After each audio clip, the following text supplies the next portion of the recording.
coming, the Yanks are coming, the drums rum-tumming everywhere. Good morning. Welcome back to my show. We're going to be talking about what military people do and the things that they have gone through, so that people who've never served will understand a little bit more about military life. And for those of you veterans who have served, you answered the call when your country called you. You need to understand you should be proud of that. Several months ago, I started watching a show that showed veterans who had lost limbs and suffered from PTSD at Arlington Cemetery in Washington. They weren't there for a ceremony. They went to the horses stable with the horses that pulled the caissons. They were riding those horses and working on a new way of therapy. It's called Veterans Equine Therapy. Horses naturally attune to human emotions, providing immediate feedback, and can help reduce symptoms of post-traumatic stress disorder, anxiety, depression. Interacting and caring with horses can boost the self-esteem and the pride of the veteran. Nonverbal communication with the horses can help the veteran improve their communication skill, both verbal and nonverbal. It helps improve their strength and physical abilities. The VA offers veteran equine therapy as a benefit to the veterans. Should you decide to try and see if you can do this, get a hold of the VA and they can give you locations where this can be done. My guest today, Sue Cassio, was a reserve officer nurse. As a nurse's aide, she was encouraged to attend college and become a nurse. She was an adult student married with children. She attended Moraine Valley Community College. After completing several classes, she was encouraged to apply at the University of Illinois Hospital, and she worked there until graduation as a student assistant. She applied to St. Xavier College and was accepted in the nursing program. Every year, the college hosted a career day, and she talked to the recruiter and talked about what would happen if she joined the Navy. And she left there and became employed, and the Navy got her into a program called Primus, which is Physicians in Residence Medical Universities. Eventually, she joined the Navy as a reservist, as an officer, working at the Reserve Center in Franklin Park. During Desert Storm, she was called up to go to Great Lakes Naval Training Center. After Desert Storm, she continued her work at Great Lakes until she resigned her commission. Thank you for coming on the show. You're very welcome. What was the thing that made you decide to go into nursing? Well, I was kind of in between jobs, and someone suggested working in a nursing home. Somebody I knew was working in a nursing home, and they had openings, so I thought, oh, that sounds like an idea, so I started working in a nursing home. And worked with some excellent nurses who told me, once you get that nursing bug, it just stays with you and you follow it through, and she was right. So I eventually, in between marriage, kids, I went back to school and studied to be a nurse. And I think I might have mentioned to you, every year at the college, at St. Xavier, they'd have career day. And on career day, the hospitals would all have tables there trying to recruit you and get you to think about working for them after you graduated. And ironically, the military had a table there too. And I stopped by the table and talked to those folks, and they talked about how you could work as a reservist, serve your country, and still, maintain your same life outside. So that appealed to me, and eventually I did sign up to become a reservist with the Navy.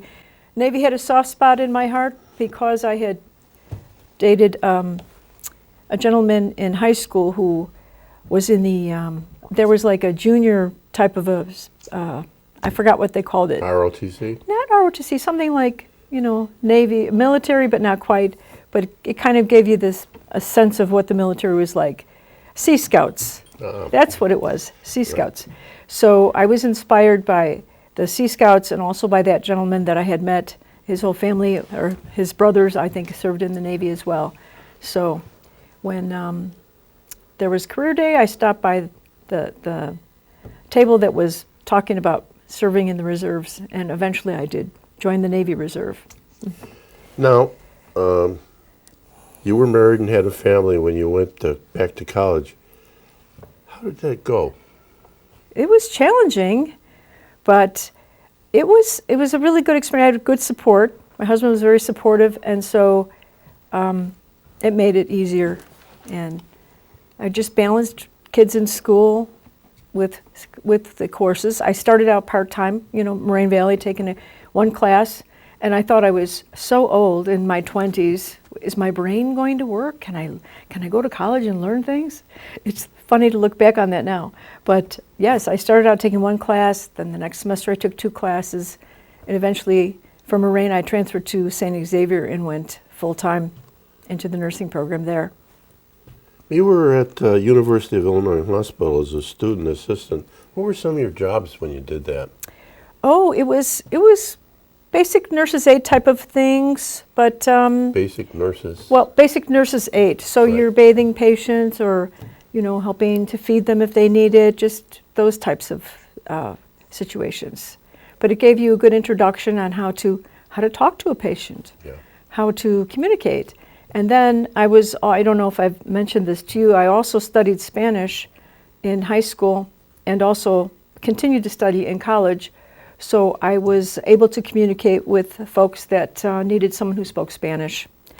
And eventually, I might have that in there too, I became a public health nurse, primarily in the Hispanic community, where I spoke Spanish every day and got so much practice, I felt like I was like in Mexico. So it was a fantastic experience. I've been blessed with these opportunities that were really, really wonderful opportunities. When you went to St. Xavier, what was it like going nursing classes? I mean, It was challenging because it's just difficult. Well, I thought it was difficult, but the camaraderie was excellent. We were supportive. We would get into groups with other nurses, and we would do study. Sometimes we'd meet at someone's house, and we'd study together. But it was a very supportive environment. I have to say it was really, really positive and very good. a lot of memorization. Oh, yes. Mm-hmm. Which classes did you enjoy the most, and which classes did you enjoy the least? That's a good question. I loved my Spanish classes, of course. And chemistry, actually, I really, really liked chemistry. I found that fascinating. Even when I was in grammar school, I had a chemistry set, so I think I had a connection to chemistry early. But that was like solving mysteries sometimes in chemistry. So I really enjoyed chemistry. Anatomy and physiology was challenging but interesting. Uh-huh. But I'd say overall it was good. Good. You kind of said why you joined the Navy, and then I know they put you in this program called Primus. What did that involve? The Primus unit was very special. I might have mentioned also in my notes that you had to be connected to a university hospital. So because it's physicians and residents in medical centers and universities. So you had to be connected, and I was fortunate that I was at the University of Illinois, which fit the criteria. The good news was you could look on a list where they needed a Navy nurse in the world and apply to go there. So I applied to go to Spain, since I had studied Spanish, and I thought that would be nice to go to Spain. So I was blessed and went to Rota, Spain, and did my actually, if you go out of the country, it's 2.5 weeks. So I did my some of my rotations in Spain. How'd you like Spain? Wonderful. Oh yes, wonderful. And I appreciated the folks on the Navy base who really encouraged you to make sure you see some of Spain while you're there. They were sensitive to that, and there were different opportunities. It's been a long time, so I can't remember specifically, but there were opportunities to travel a little bit around Spain too. So I got to go to Madrid. I got to go to the, I've forgotten the name of it, but it was a museum. I had studied in art in college, and I was like pinching myself. I'm really at this art museum in Spain, and I'm seeing all these works of art I studied. It was just wonderful. I was so blessed. Now, when you got your commission and went into the Navy, did they give you some extra training on how to be an officer? Oh yes, they do. They do give you training. Again, it's been a while, but it's military bearing. Yes, they give you training on how to be an officer, how do you conduct yourself, how you wear the uniform. I have to giggle a little bit because I think they used to call us 2-week wonders or something like that.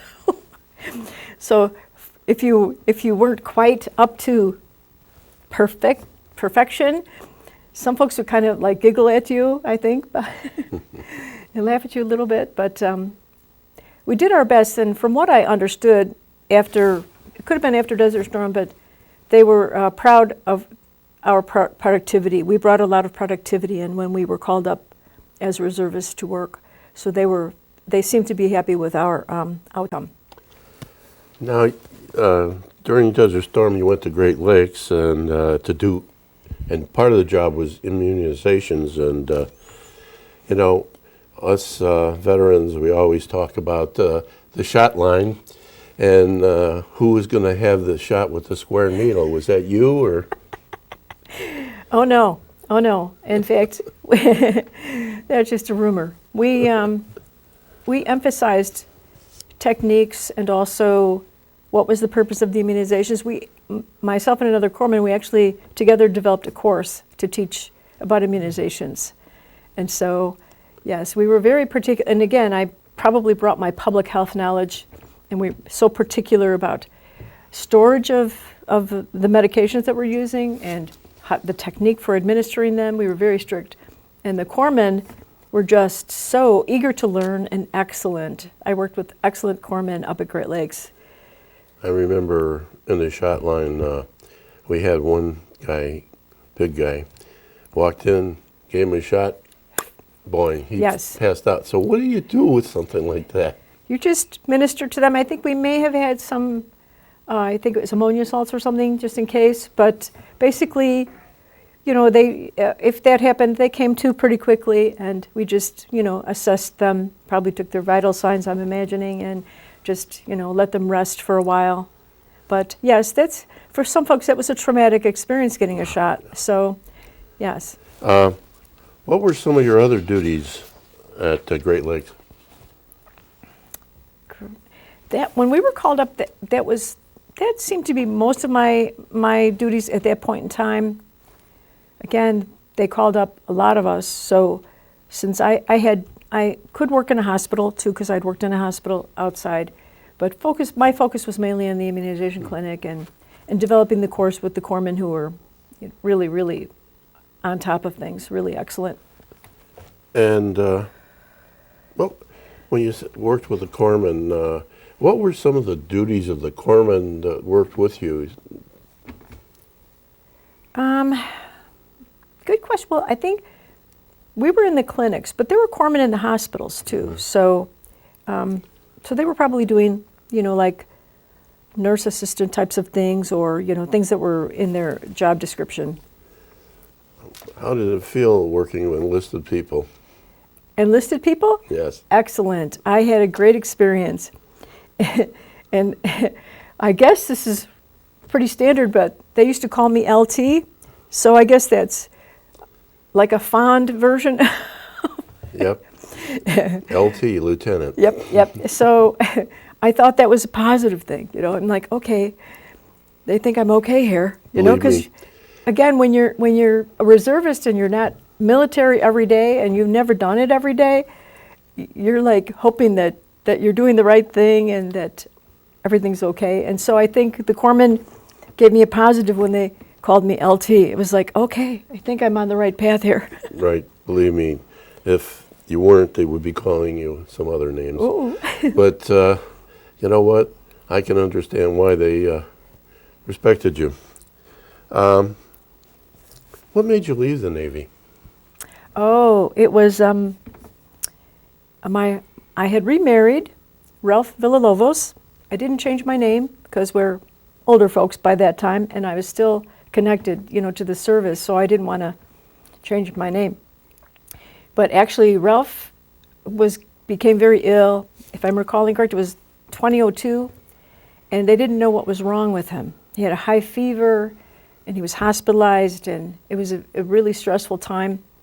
So I was worried. I think we were getting ready for something going on, and I didn't think it was a good time for me to be called up with him being so sick. So I had resigned my commission at that point. And, missed the Navy, but it was something that had to be done at the time. He eventually did recuperate very well, but it was kind of touch and go because they weren't quite sure what was wrong with him. So, Did you continue nursing after you left the Navy? oh yes, yes. Where'd you work at? Oh, I've done home health a lot. Yes, that's on and off with home health, which is really, it's one of my favorite nursing responsibilities, especially if I'm working for an agency that allows me to do it part-time, because I don't like to hurry with patients. Right. Full-time load in home health is like 6 patients a day. You've got travel in between, so I've done a lot of it part-time because I don't, and your neighborhoods aren't always close, so Right. and because of my Spanish-speaking ability, a lot of my work was with the Spanish-speaking community in home health. What would you think is the most important thing a nurse needs to be successful? Wow. You should be, well, of course, we want them to be caring and sensitive to the needs of their patients. That's extremely important.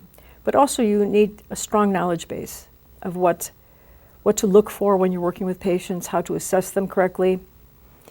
And also, there's always, we don't like it, well, I don't like it, but there's a lot of documentation. But it's necessary. It's necessary for just the record in general, and also insurance companies. We have to get reimbursed by insurance companies. There's requirements. You have to make sure you do X, Y, Z. So that's difficult, but it's absolutely necessary, and that has to always be figured into. Full-time home health is 6 visits a day, and travel in between, documentation. For me, that's a lot, so Yeah. I choose opportunities that allow me to do it part-time. Great. My last question, and I ask this of all my vets, how do you feel about being a vet?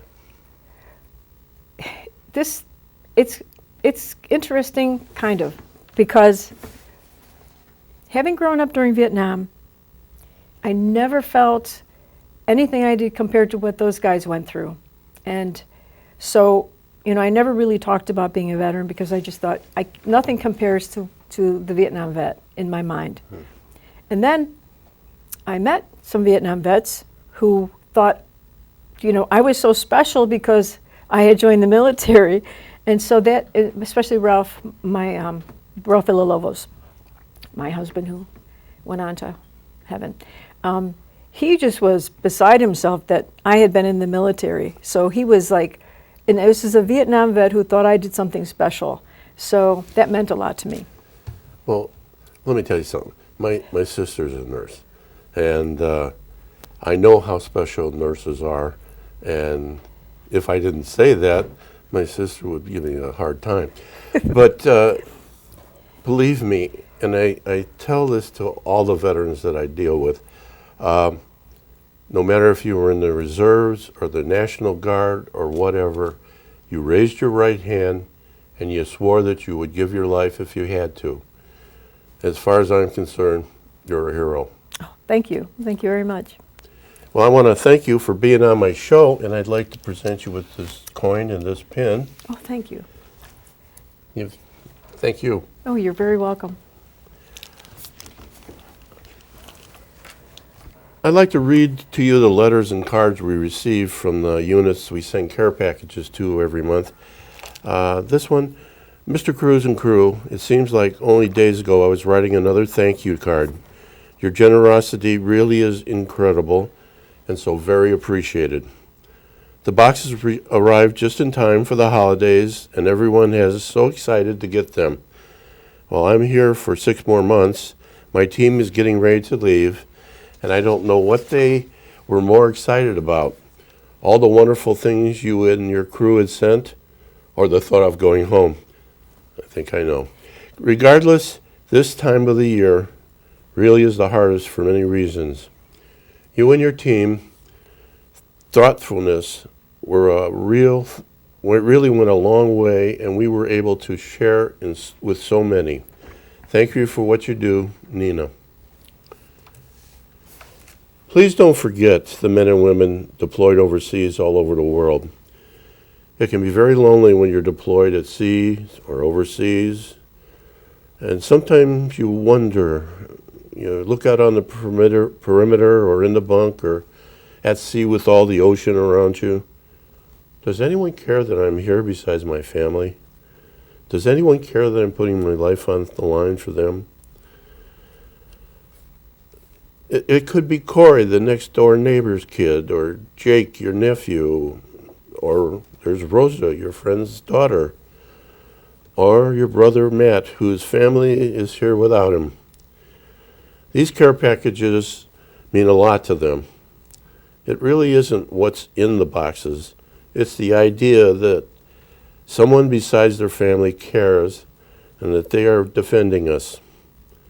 If you can't find a VFW or American Legion who supports to send these care packages, you can send me an email, which is coming up, and I will get back to you and get to you a group.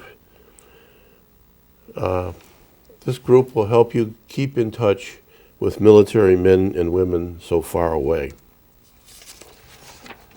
Well, that's all for this show.